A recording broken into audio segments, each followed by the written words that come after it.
Welcome to the alpha techno education. दोस्तों, पिछली video में हमने देखा था क्वेश्चन नंबर 40 तक हमने डिस्कस किया था कि क्या इसके आंसर होंगे, और यूपीपीसीएस 2020 का हम लोग पेपर डिस्कस कर रहे हैं। तो दोस्तों, क्वेश्चन नंबर 40 पे से स्टार्ट करते हैं। आज इसका दूसरा सेशन है इस वीडियो का। तो जीन के भीतर क्वेश्चन नंबर 40 देखेंगे। Change in the base of sequence with in a gene is called. अगर जीन के जो भीतर अनुक्रम आधार होता है उनमें चेंज को क्या कहते हैं, तो उनकी चेंज को दोस्तों ये हमारा जाना जाता है म्यूटेशन के नाम से जाना जाता है। क्वेश्चन नंबर 41 पे देखेंगे। Question number 41, which part of the constitution has the provision for Panchayati Raj system. So Panchayati Raj system में पार्ट नंबर 9 में इसके बारे में बताया गया है। क्वेश्चन नंबर 42 देखेंगे। क्वेश्चन नंबर 42 कह रहा है विच of the following used is the alarm. दो अगर हम अलार्म फायर अलार्म की बात करें तो फायर अलार्म में तो यूज किया जाता है आग को बुझाने के लिए कार्बन CO2, जो हमारी जो ठंडी एक प्रकार की जो CO2 होती है उसको यूज़ किया जाता है। बट इसको जो फायर अलार्म है, अलार्म में जो यूज होती है अलार्म में फोटो सेल यूज किया जाता है। तो फोटो सेल क्या करता है, उस चीज़ को सेंस करता है, और सेंस करने के बाद उसको अलार्म को ऑन करता है, फायर अलार्म को। तो इसका क्वेश्चन का आंसर देखेंगे तो इसका आंसर होगा फोटो सेल। क्वेश्चन नंबर 43 देख। क्वेश्चन नंबर 43 कह रहा है कि when was the third tier added to Indian federal system. तो जो हमारा तृतीय तल है तो फेडरल सिस्टम में 1993 में तृतीय तल जोड़ा गया। क्वेश्चन नंबर 44 देखेंगे कि which of the following system is not a thermoplastic. तो thermoplastics, this is the polythene and this is not no thermoplastic. So now come to the question number 45. So question number 45 says which of the following is not the possible by the law of the parliament under article 3 of the constitution. If you see in the article 1 to 4 there is a उसमें राज्य के constitution और राज्य के पुनर्निर्माण के बारे में बताया गया है। But in the article 3 there is not mention in the admission of new states. So the answer of the 45 question is the answer number D. So come to the 46 question. So in 46 question, in a human body the digestion of the proteins begin in the which of the flowing organs. So this is the answer of this stomach, not mouth. This is to tick on the mouth, but the right answer of this question is amasa, or it is called stomach. So come to the question number 47. So this question number 47 is called in the removal of which is of the following official does not parliament not play any role. So the answer of this question is this is not the answer of question number 47. Question is come to the question number 48. So the use of the polished rice, जो polished rice होती है in human diets cause following disease. मतलब जो मानव आहार में polish किए हुए चावल के उपयोग में निम्नलिखित रोग हो जाता है। तो this is cause to the जो बेरी होता है रोग, जो इसके लिए रिस्पॉन्सिबल होता है अगर आप पॉलिश किए हुए चावल का यूज करते हैं। क्वेश्चन नंबर 49 की तरफ देखेंगे। क्वेश्चन नंबर 49 क्या कह रहा है, तो question number 49 says the superintendence direction control of the all election go to the Panchayati Raj vested in। तो पंचायतों के लिए कराए जाने वाले सभी निर्वाचन के संचालन का जो अधीक्षण होता है, निर्देशन व नियंत्रण निहित होता है।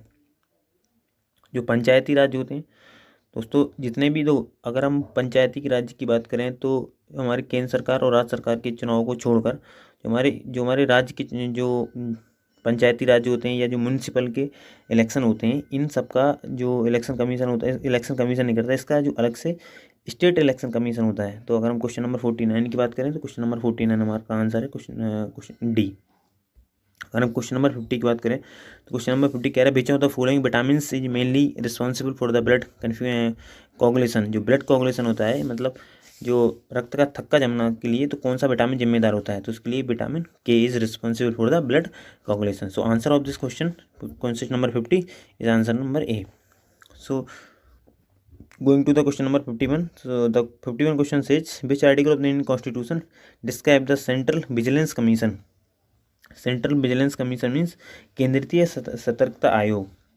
So the answer of this question is question D, उपयुक्त में से कोई नहीं। So just come to the next question.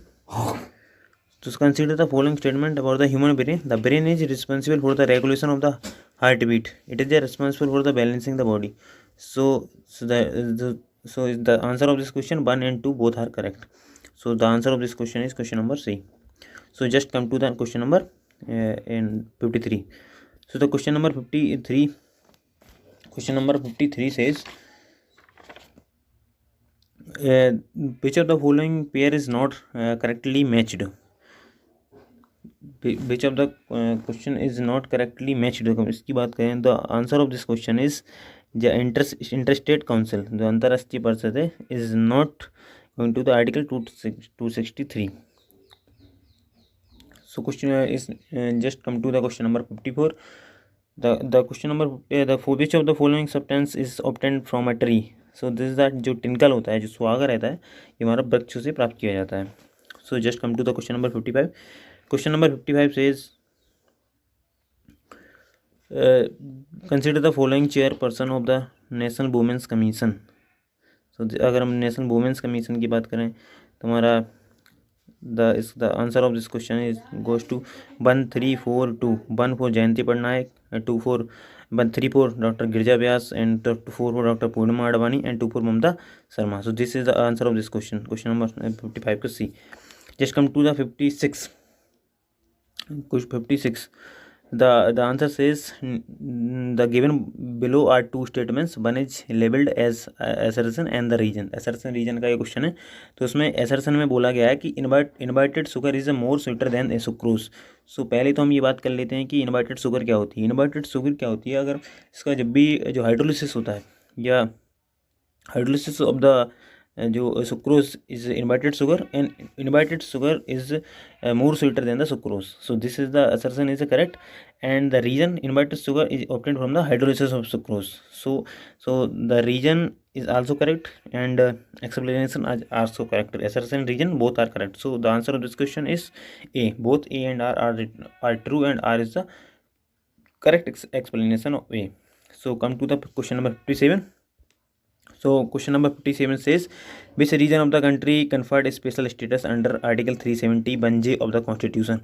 So article 370 is related to the Jammu Kashmir and Ladakh region, and 371J, and this is related to the Hyderabad and Karnataka. So answer of this question is question number the answer number B, option number B. So just come to the question number 58. So the question number 58 says matching list. This is a metal, and there is a property. So there is a sodium. Sodium is very can be easily cut with a knife. So the answer of A is related to 4, and B mercury. Mercury is liquid at room temperature, and silver is a good conductor of electricity, and L जो हमारी lead होता है, सीसा होता है, and this is the poor conductor of heat. So thus the answer of this question is given to 58C. So just going to the next question 59. Question number 59 says the which of the following is not correctly matched. So there is a fundamental duties articles that the states Attorney General of India service under the states. So just the answer of this question is going to, if we see the fundamental duties, the states Attorney General of India service under the union and states, but the Attorney General of India is not correctly matched to this one. So the answer of this question is going to be question number the answer number C. So just going to the question number 60. Question number 60 says which of the following substance is not synthetic. So there is a answer of this question is neoprene. Neoprene is not synthetic. So this answer is दोस्तों it is not neoprene. This is the answer of this question is the fibron. जो Lexan, Teflon, neoprene, this is a synthetic, but fibron is not synthetic. So just come to the question number 61. 61 question number says which of the largest committee in the Indian Parliament. अगर Indian parliament की सबसे बड़ी समिति की बात करें तो हमारी प्राक्कलन समिति होती है, एस्टीमेट कमेटी होती है, उसमें सबसे ज़्यादा हमारे मेंबर होते हैं, जिसमें से हमारे 1 to 4 स्टेट्स और हमारा 5 to 11 सिटीजन्स के ऊपर रहते हैं. इसमें हमारी एस्टीमेट कमेटी में सबसे ज़्यादा मेंबर होते हैं. तो answer of this question is going to be option number C. So the question going to the question number 62. there is a one side list one substance and there is a use. So blue vitriol, हमारा नीला धोता, eosin, silver iodide and zinc sulphide. So नीला धोता is used for कवकनाशी और fungicide, और eosin which is used for लाल स्याही और रेड लिंक, और पीसी the silver iodide use for artificial rain, and zinc phosphide is use for जो रोंटिसाइड होता है, कृतंकनाशी होता है, दिस इज यूज फॉर कृतंकनाशी और रोंटिसाइड. So just going to the question number 63. So the answer of this question, भारतीय संविधान में कौन से अनुच्छेद नागरिकता से संबंधित है? ABC नागरिकता, this is going to be city article 5 to 11, article 1 to 4 related to the states, article 5 to 11 is related to the citizenship. So the next going to the question number 64. According to the report released by the Niti Aayog in December 2019 on Sustainable Development Goals Index 2019-20, the Uttar Pradesh is grouped under which of the following categories? तो जो पिछली report आई थी उसके अंतर्गत हम देखा जाए तो उत्तर प्रदेश को एक आकांक्षी और एक्सपर्ट जो नॉट आकांक्षी, this is a performer. So this is the answer of this question is performer, 64B.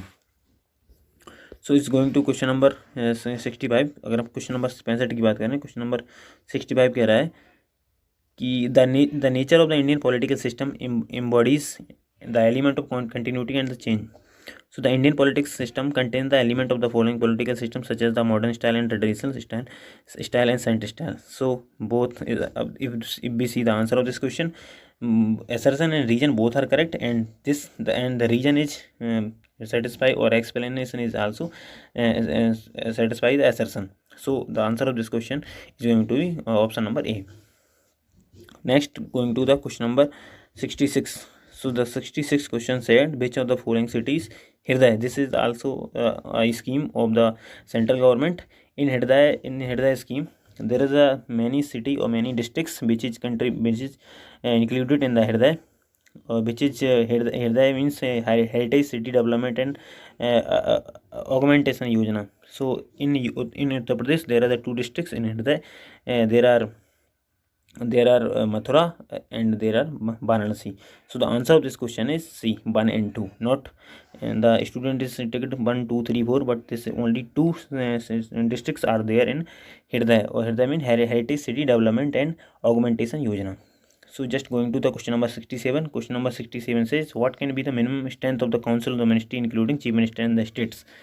So the answer is of this question is going to be the 10.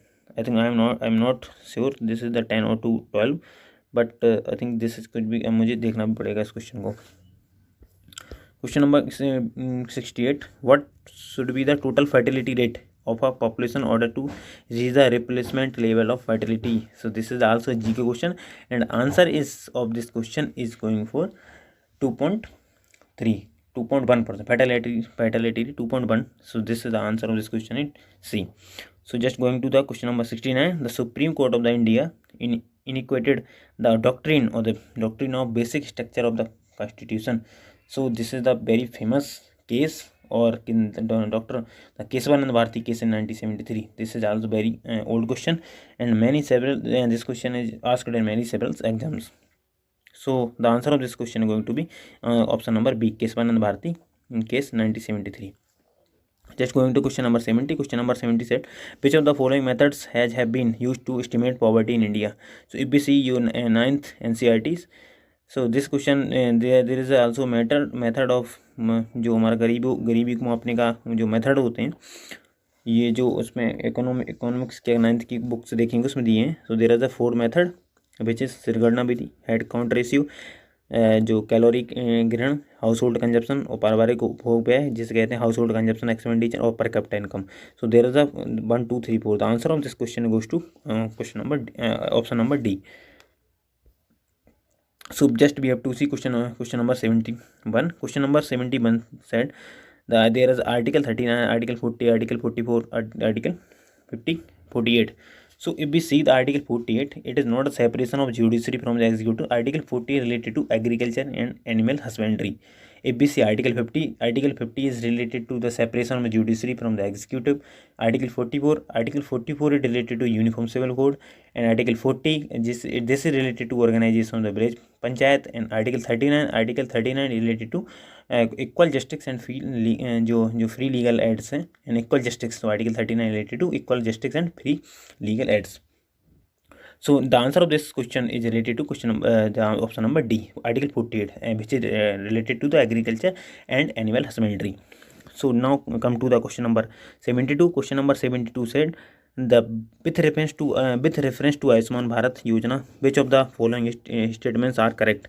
So in this question, this is very tough, not a very tough question, but this is tricky, because in the first option there is 5 lakh per person. It is 5 lakh per family. It actually, this is the Ayushman Bharat Yojana, जिसमें हम क्या कर सकते हैं, अपने family के लिए 5 लाख रुपए तक का जो गवर्नमेंट बीमा प्रदान करती है.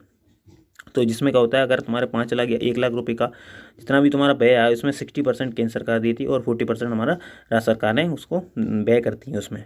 सो the answer of this question is only 2, because in the first statement they say the योजना provide free health insurance for ₹5 lakh per person. It is not per person, it is for per family. So the answer of this question is going to be option number B, table 2. So just going to the question number 73. So question number 73 said, consider the following statement in the context of the Attorney General of India. So this is we see the Attorney General of India. So the answer of this question, I think question number only is 1 is correct. So now come to the question number 74. So this is called sustainable tourism. Sustainable tourism means if we see the first option also correct, to increase the number of tourism. But if we see the option number C is more thinkable, because this is said to manage the tourism and environment while maintaining cultural integrity and ecological process. Means सांस्कृतिक अखंडता और पारिस्थितिकी प्रक्रियाओं को बनाए रखते हुए पर्यटन और पर्यावरण प्रबंध करना. और this is more favourable and this is more correct answer of this question. So the answer of this question 74 to C. Just come to the question number 75. Question number 75 said, Indian federalism is called quasi-federal. This is also right. Quasi-federal is called like अगर आप state की बात करें तो जो central has more power in comparative to states. So this is also called quasi-federal.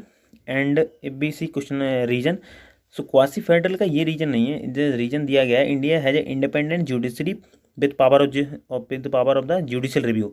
मतलब भारत में एक स्वतंत्र न्यायपालिका है जिसे न्यायिक पुनरीक्षण का अधिकार है. So this is not the right reason for this, for federal quasi federal. So but both are correct, but not the correct explanation. So the answer of this question is going to be option number B. So if going to question number 76 said Honsla. So Honsla is said, Honsla 2018 was organized by the Ministry of Women and Child Development, Government of India in New Delhi. It was National Festival for Children of the Child Care Institution. So I think the answer of this question is going to be C, 1 and 2. Now going to the question number 77. Question number 77 said, joint sitting of the Lok Sabha and Rajya Sabha can be placed to resolve deadlock over. तो अगर हम राज्यसभा और लोकसभा की joint sitting की बात करें तो joint sitting हमारी मैन बिल में तो होती नहीं है, मनी बिल में होती नहीं है, कॉन्स्टिट्यूशन अमेंडमेंट बिल में होती नहीं है, अप्रोप्रिएशन बिल में होती नहीं है. जो हमारे ऑर्डिनरी लेजिस्लेचर होते हैं, जो हमारे सामान्य विधेयक होते हैं, उसमें हमारी राज्यसभा और लोकसभा की जो हमारी जॉइंट सिटिंग बुलाई जाती है. और क्वेश्चन नंबर 78 की बात करें, क्वेश्चन नंबर 78 कह रहा है, India aim to achieve the $5 trillion economy by. तो इंडिया ने जो $5 ट्रिलियन अर्थव्यवस्था का लक्ष्य रखा है, ये हमारा 2024 तक रखा हुआ है. So answer of this question is going to be 2024. So अगर हम क्वेश्चन नंबर 79 की बात करें तो क्वेश्चन नंबर 79 कह रहा है कि which of the following have legal basis to extra ordinary power excise by the government in India during lockdown. जो लॉकडाउन में जो लॉ लगाए गए हैं, तो किस लॉ के तहत लॉकडाउन को हमारा इम्प्लीमेंट किया गया है. तो दोस्तों इनमें देख सकते हैं जो हमारा डाइजेस्टर मैनेजमेंट एक्ट है 2005 और एपिडेमिक डिसीज एक्ट है जो 1897, इन 2 एक्टों को 2 और 4 को हमारा लगा के लॉकडाउन को लगाया गया है. So answer of this question is 79 का सी। और हम देखें क्वेश्चन नंबर 80। क्वेश्चन नंबर 80 कह रहा है that human development report 1997 introduce the concept of the human poverty index जो HPI है, but human development report replaced in with जो मल्टी डायमेंशनल पॉवर्टी इंडेक्स। पहले हमारा ह्यूमन जो पॉवर्टी इंडेक्स था HPI, अब इसको चेंज करके हमारा MPI होता है, मल्टी डायमेंशनल हमारा MPI हो गया है।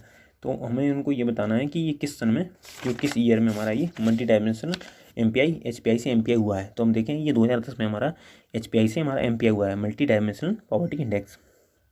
हम क्वेश्चन नंबर 81 की बात करें तो क्वेश्चन नंबर 81 कह रहा है कि हमें लिस्ट एक में आर्टिकल दिए, एक में उसकी प्रोविजन दिए हैं। तो इस बार आर्टिकल से बहुत ज़्यादा क्वेश्चन पूछे गए हैं। क्वेश्चन नंबर 81 की बात करें, क्वेश्चन नंबर 81 कह रहा है कि अगर हम आर्टिकल 61 की बात करें तो आर्टिकल 61 ही हमारा पहला अगर रिलेटेड टू है जो हमारा इम्पीचमेंट ऑफ द प्रेसिडेंट।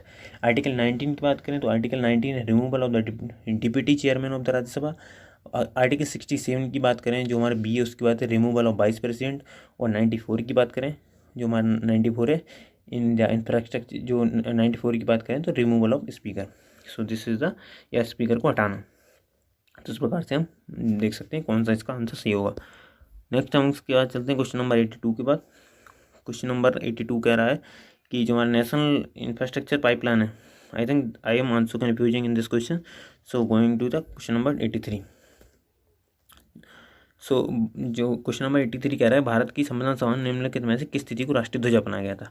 अगर राष्ट्रीय ध्वज अपनाने की बात करें तो राष्ट्रीय ध्वज जो हमारा अपनाया गया था 22 जुलाई 1947 को अपनाया गया था। और हमारा नेशनल एंथम है ये हमारा 24 जनवरी 1950 को अपनाया गया था। तो ये हमें क्वेश्चन याद रखना है कि जो 22 जुलाई 1947 को हमारा फ्लैग जो राष्ट्रीय जो नेशनल फ्लैग है वो मतलब अपनाया गया था या एडोप्ट किया गया था। और 24 जनवरी 1950 को हमारा नेशनल जो एंथम है उसे एडोप्ट किया गया था। हम क्वेश्चन नंबर 84 की बात करें तो विश्व बैंक की ईज ऑफ डूइंग बिजनेस में, और ईज ऑफ डूइंग बिजनेस का क्वेश्चन आ गया। इसमें रैंकिंग क्या थी ईज ऑफ डूइंग बिजनेस में, इंडिया की रैंकिंग 63 टू 77 टू 63 आई है। तो इसका answer I think both are correct होना चाहिए। क्वेश्चन नंबर 85 कह रहा है कि उत्तर प्रदेश में बायोटेक्नोलॉजी पार्क, तो उत्तर प्रदेश में बायोटेक्नोलॉजी पार्क है ये हमारा है लखनऊ में। अगर लखनऊ में कहाँ पर स्थित है, ये हमारा लखनऊ की जानकीपुरम जगह पे ये हमारा ये बायोटेक्नोलॉजी पार्क स्थित है। क्वेश्चन नंबर 86 की बात करें, क्वेश्चन नंबर 86 कह रहा है कि केंद्रीय बजट जो हमारा 2020-21 के द्वारा उत्कृष्ट कॉर्पोरेट बॉन्ड में विदेशी पोर्टफोलियो निवेश की सीमा बढ़ा दी गई। तो ये हमारी 12% तक, 12 से 15% तक, बट उसका आंसर हमारा 12% ही होगा। क्वेश्चन नंबर हम ये बात कर सकते हैं 86, ये इसमें क्वेश्चन 90 नहीं दिया है, इसमें रिमूव हो गया है। तो दोस्तों आज की वीडियो में इतना ही।